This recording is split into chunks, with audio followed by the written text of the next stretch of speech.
Perkenalkan, nama saya Julio Firman Manusu, NIM 19211044. Saat ini, saya akan mempresentasikan arsitektur Nusantara mengenai rumah adat dari suku Karo, Sumatera Utara, yaitu Siwalu Jabu.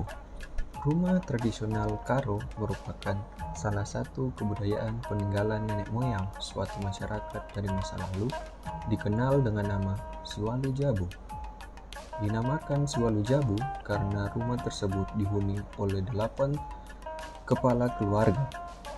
Rumah inilah yang menjadi suatu bukti bagi kita bahwa keterbatasan pengetahuan bukanlah suatu hambatan untuk melakukan sesuatu. Namun, pada perkembangannya saat ini, rumah tinggal masyarakat tradisional Karo telah mengalami banyak perubahan, baik dalam bentuk, ruang maupun penggunaan ornamen dan bahan bangunan. Salah satu faktor yang mempengaruhi perubahan bentuk dan ukuran bangunan rumah tinggal masyarakat Karo tersebut adalah adanya perubahan pola ruang. Rumah tradisional Karo didesain tahan terhadap gempa dengan usia bangunan mencapai ratusan tahun dan dalam pembuatannya tidak memakai paku. Di samping itu, peran guru atau dukun sangat penting terkait letak rumah tradisional yang akan didirikan. Masyarakat Karo percaya akan sifat tanah, bahwa ada tanah yang baik dan tidak baik untuk bermukim di atasnya. Dapat dikatakan, seluruh proses dari awal sampai peresmian atau mengket rumah tidak lepas dari nasihat dan peran guru. Masyarakat Karo menerapkan arsitektur tradisionalnya pada bangunan hunian tempat tinggalnya tersebut, dikenal dengan nama Siwalu Jabu. Siwalu Jabu memiliki pengertian sebagai sebuah rumah yang didiami 8 keluarga, di mana masing-masing keluarga memiliki peran tersendiri di dalam rumah tersebut. Penempatan keluarga-keluarga dalam rumah adat Karo Sumatera Utara ditentukan oleh adat Karo. Secara garis besar, rumah adat ini terdiri atas Jabu Jahe atau hilir dan Jabu Julu atau hulu. Jabu Jahe juga dibagi menjadi 2 bagian, yaitu Jabu Ujung Kayu dan Jabu Rumah Sendipar Ujung Kayu. Dalam mendirikan Siwalu Jabu, ada beberapa tahap yang harus dipenuhi. Tahap-tahap ini pula dilakukan secara teratur dan tidak boleh melepaskan salah satu tahapnya. Adapun tahap-tahap mendirikan Siwalu Jabu adalah sebagai berikut. Yang pertama adalah padi-padikan tapak rumah. Para keluarga mencari dan memutuskan letak pendirian rumah ini. Setelah itu, diadakan acara adat padi-padikan tapak rumah. Tujuan dari acara adat ini adalah bentuk untuk mengetahui apakah letak yang dipilih mendatangkan kebaikan atau malapetaka.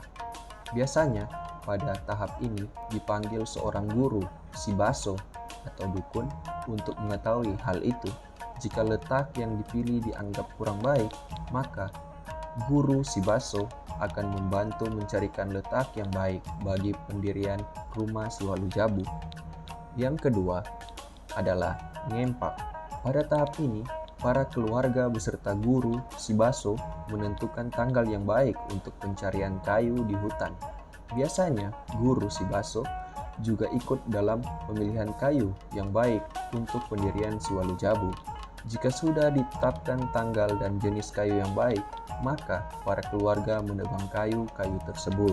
Yang ketiga adalah ngerintak kayu.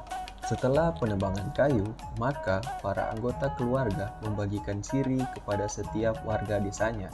Pembagian siri ini adalah suatu bentuk permohonan dari keluarga untuk warga desa agar membantu mereka membawa kayu-kayu tersebut ke tengah desa. Biasanya setelah pemindahan kayu selesai, dilakukan makan bersama. Dan yang keempat adalah pebelit-belitkeun. Pada tahap ini, para anggota keluarga, rakut, sitelu, dan tukang-tukang yang akan mengerjakan berkumpul di rumah Kalimbubu si pemilik rumah. Topik pembicaraannya adalah gaji para tukang. lama pendirian, dan apa yang menjadi tanggung jawab pemilik rumah. Yang kelima adalah mahat. Pada tahap ini, para tukang melakukan pembersihan kayu dan mahat atau membuat lubang. Mula-mula, tukang ali memberi petunjuk, lalu dilanjutkan oleh guru si baso dan dilanjutkan oleh pengerja lainnya. Yang keenam, ngampekan tekang.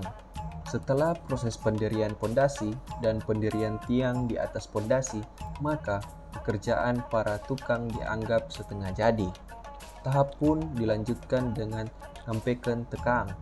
Tujuan dari tahap ini adalah menghimbau para anggota keluarga dan penduduk desa untuk membantu para tukang memasangkan balok kayu di atas tiang-tiang tersebut. Yang ketujuh adalah ngampekan ayo. Tahapan pun dilanjutkan dengan pemasakan ayo. Ayo adalah bagian depan dari rumah adat Karo. Biasanya terbuat dari anyaman bambu berbentuk segitiga dan diberi corak tersendiri dengan cat.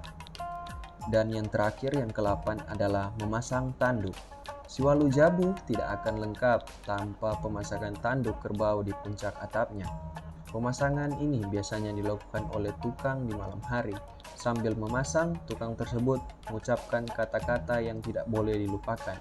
Kata-katanya berbunyi demikian: Adi muaskam, minengken kulawi simbelang, adi malihem kam, nangat kam kudeleng simerata.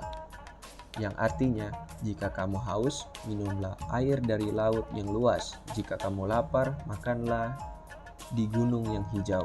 Pengucapan kata-kata ini diyakini sebagai mantra agar keluarga yang menempati rumah tersebut terhindar dari malapetaka. Di dalam Siwalu Jabu terdapat jabu atau keluarga yang menempatinya. Adapun jabu yang menempati Siwalu Jabu tersebut dibagi dalam beberapa jenis, yaitu yang pertama adalah jabu bena kayu, yaitu ruangan di depan sebelah kiri, didiami oleh pihak marga tanah dan pendiri kampung. Ia merupakan penghulu atau pemimpin rumah tersebut. Yang kedua adalah jabu sedapur bena kayu, yaitu ruangan berikutnya yang satu dengan jabu bena kayu, juga dinamai sinangal-nangal. Ruangan ini didiami oleh pihak senina, yakni saudara-saudara yang bertindak sebagai wakil pemimpin rumah tersebut. Sedapat artinya satu dapur, karena setiap dua ruangan maka di depannya terdapat dapur yang dipakai untuk dua keluarga. Yang ketiga adalah jabu ujung kayu, dinamai jabu sungkun berita, didiami oleh anak berutoa yang bertugas memecahkan setiap masalah yang timbul. Yang keempat adalah jabu sedapur ujung kayu, yaitu ruangan sedapur dengan jabu ujung kayu, dinamai jabu silenguri. Jabu ini didiami oleh anak beru dari jabu sungkun berita. Yang kelima adalah jabu lepan bena kayu, yakni ruangan yang terletak berseberangan dengan jabu bena kayu, dinamai jabu simangalokem, didiami oleh biak senina. Dan yang keenam adalah sedapur lepan bena kayu, yaitu ruangan yang sedapur dengan jabu lepan bena kayu, didiami oleh senina sepemeren atau separiban. Yang ketujuh adalah jabu lepan ujung kayu, didiami oleh kalimbu, yaitu pihak pemberi gadis. Ruangan ini disebut jabu silayari. Dan yang terakhir, yang ke-8 adalah jabu sedapur lepan ujung kayu, yaitu ruangan yang sedapur dengan jabu lepan ujung kayu. Ruangan ini didiami oleh jabu simalungun minum, didiami oleh puang kalimbu, yaitu kalimbu dari jabu silayari. Kedudukan kalimbu ini cukup dihormati di dalam adat. Sekian 8 jabu atau 8 keluarga dari rumah adat Karo. atau Siwalu Jabu. Demikianlah presentasi saya mengenai rumah adat Batak Karo, yaitu Siwalu Jabu. Kebudayaan Batak Karo merupakan warisan dari nenek moyang suku Batak Karo dahulu kala yang meninggalkan sebuah karya abadi berupa rumah adat Karo Siwalu Jabu. Peninggalan penting ini oleh pemerintah daerah Sumatera Utara terhadap rumah adat Siwalu Jabu dijadikan sebagai salah satu objek wisata unggul. Maka, untuk generasi penerus seperti kita, mari kita melestarikan budaya yang ada di Nusantara agar tetap terjaga dan dapat dinikmati serta menjadi sebuah pelajaran budaya oleh generasi-generasi penerus selanjutnya.